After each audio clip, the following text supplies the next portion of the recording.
Greetings, Minecrafters, and welcome to another fabulous discussion in the woods in the rain, which is why I'm under this wooden structure. Anyway, in all things well-being. So my name is Dr. Kimberly Quinn, and I am here to help people become the boss of their minds, the boss of their brains, interchangeable, sort of.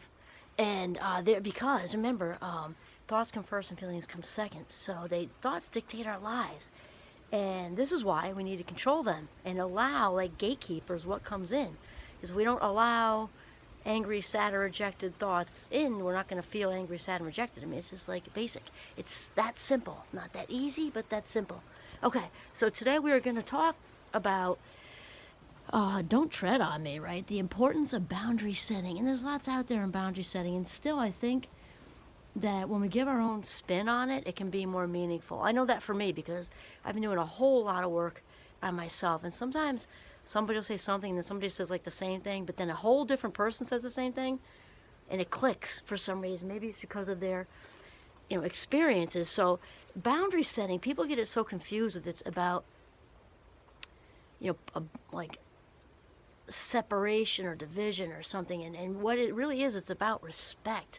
Brene Brown talks about this too. Lots of people, Oprah, all the great ones, talk about this. And I think, again, we can relate it to ourselves. It can make it that much more meaningful. So obviously we're all connected, and as divine creatures, we're all connected. However, within that collective connection, we're also, separate people. And when there's injury early on, that boundary can be blown through. So you know my backstory, obviously. So what goes on when we have difficulty setting boundaries in our adult life, most likely, let's say, I usually say often, not always, to my students, is that something's happened when you were a child. So it's not what's wrong with me, it's what happened to me. And I really think it's important to say that because I'm on the anti-shame campaign. So if it's not enough, we're already walking around feeling like a doormat, right? And nobody likes doormats. They're not attractive. We put this energy thing out there. Go ahead, take advantage of me. So, and we're aware of this, right? And so the idea is not to then make someone who's having difficulty knowing their own personal boundaries to feel badly. That's not the idea. It's about awareness. Awareness is good. It's about drawing attention in a good way to what can be worked on. And so now, and also with the trauma thing, it's thankfully the language is starting to change with what's the matter with them, right, to what's happened to them.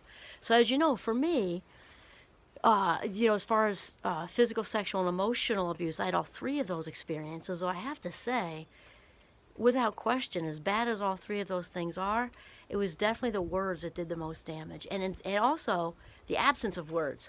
So kind of like when I finally, I think I was 16 or maybe 15, I don't remember. When I finally told my parents about that extended family member who had been sexually violating me from the age of 6 through the end of 8th grade, they did nothing. So the absence of word, like legal action would have been like a pretty strong I love you message, protective, that's what parents supposed to do. That didn't even come up. But there were no words at all, like words, just that this happened, get a counselor. And so that's kind of like the extreme end. But if you've been, obviously we can be violated physically, we can be violated with words, we can be violated silently, like I just explained to you, and even on a lesser level. And again, life is a spectrum. Rarely is it here or here, right? So we could have been invalidated early on as a child, and invalidated is horrible.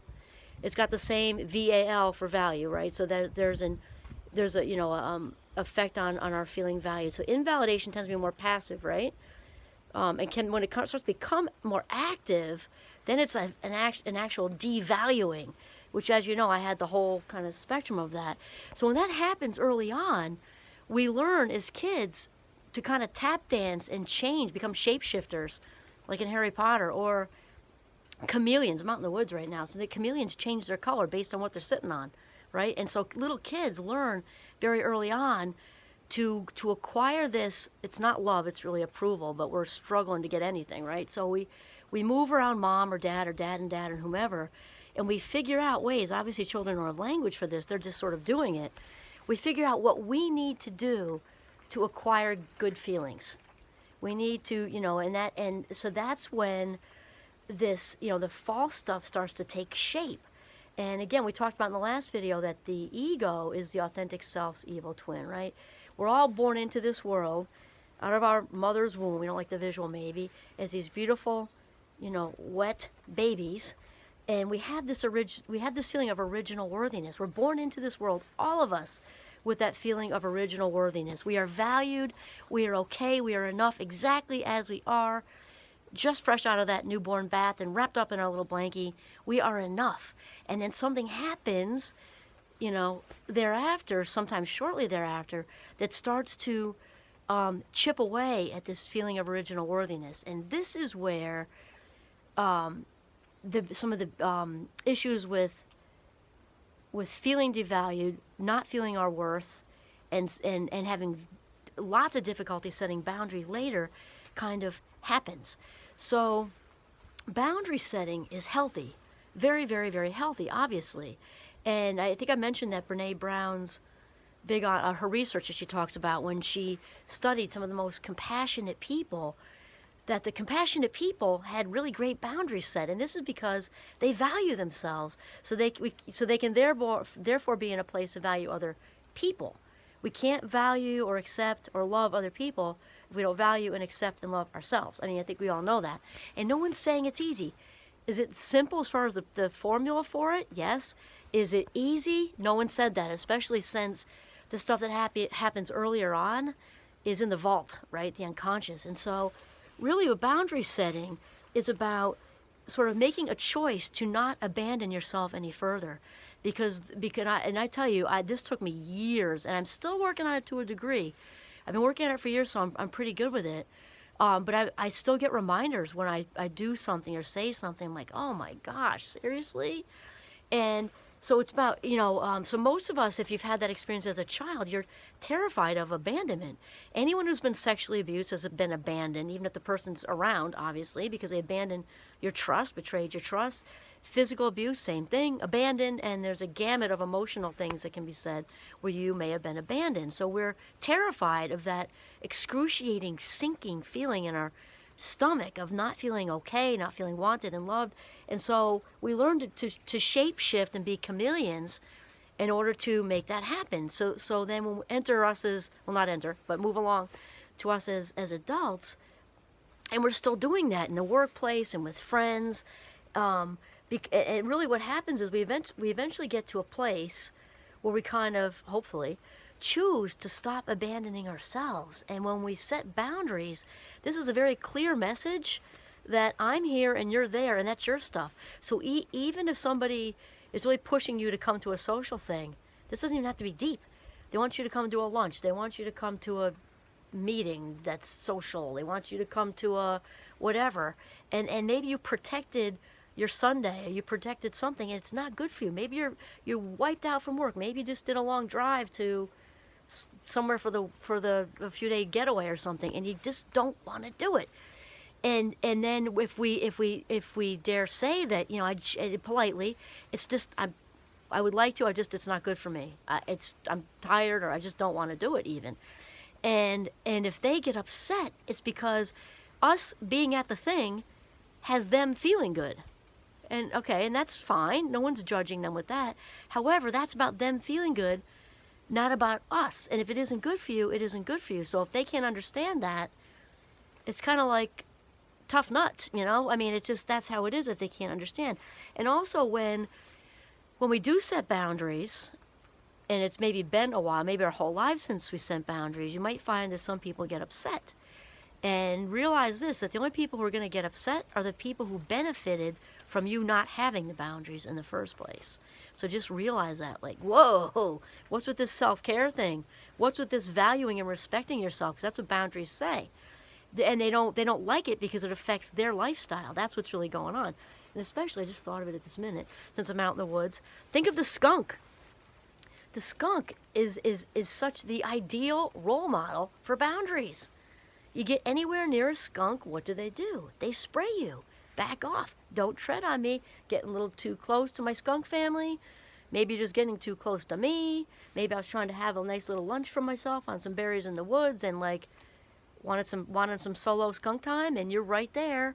Okay? And they'll let you know pretty darn quickly.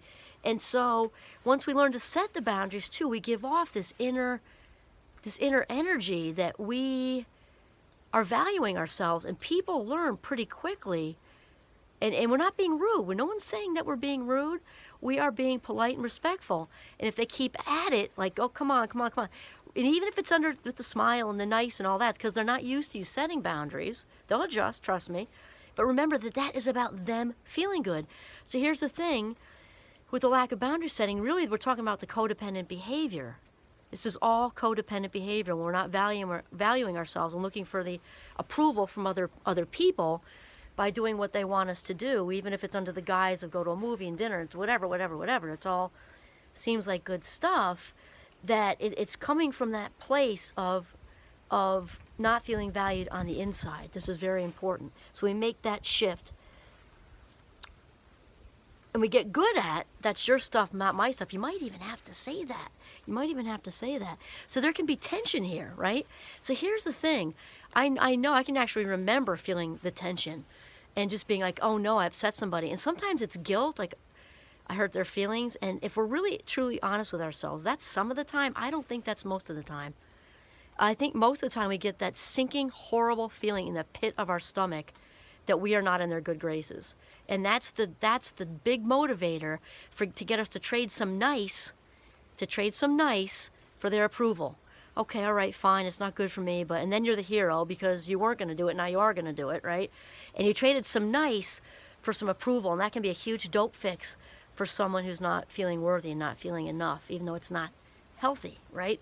So that's also, we can separate the difference between nice and kind, because nice isn't authentic. It isn't. Kind is authentic, extending that genuine kindness to somebody, but that niceness in the sense of just trading nice for approval, that's just all ego-seduced crap is what it is, for lack of a better way to say it.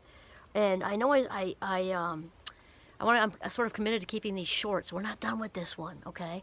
So we want the importance of setting boundaries. Don't tread on me. And remember, if you're coming into that awareness, it's not what's wrong with you, it's what happened to you. The fact that you're watching the video is great news, because that means you're on the track to authenticity. And we're going to get more into nice versus kind again, because we're not really done yet. And then sort of talking about the compassion that's really involved with boundaries. It's not like a hard brick wall, stay away from me. No, it's not like that. It's about us, not them. I'm respecting myself now. I realize it's been a lot of years, and maybe you're not used to it, but I am in my frame, as Aaron Doughty likes to say. I'm in my frame. I'm not in your frame, and this isn't good for me. That's how it is. Okay, and that's a good place to end. We will do another one.